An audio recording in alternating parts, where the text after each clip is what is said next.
35 years of disappointment, falling short, and mounted frustration all disappeared for Virginia on Saturday night when they beat Purdue in overtime 80-75. A game that experienced multiple turning points. It looked as if the Cavaliers were going to head home coming up just short yet again. Instead, they're regional champions.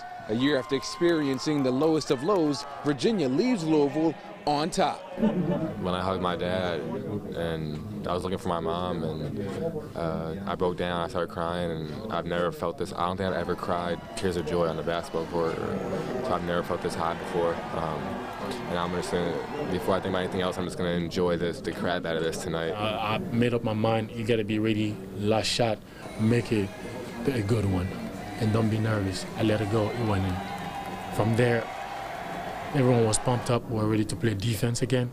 Is that one of the craziest games you've ever been a part of?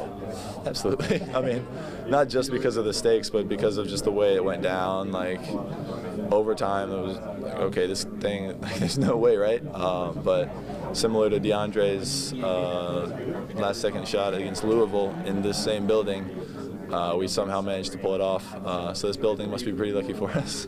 This building is good for us. Hopefully something happens in Minnesota where they have to move the Final Four here. 19 years ago, I was sitting in the back of a press conference when my father took his team to the Final Four. They beat Purdue.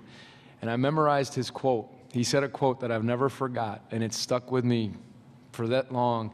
And they asked him, is this one of the greatest feelings that you've ever had, getting to the Final Four?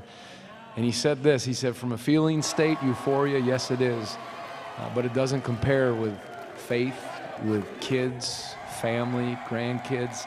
He said, because I know what truly matters, it enables me to enjoy what seems to matter like this. I've remembered that quote, and I've tried my best to live by it.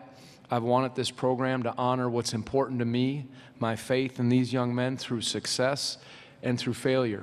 Up next, the Cavaliers await the winner of Kentucky and Auburn, a game you can watch on News 3 at 2:20 p.m. this afternoon. Signing off from the Elite 8 in Louisville, Kentucky, I'm Mitch Brown for News 3 Sports.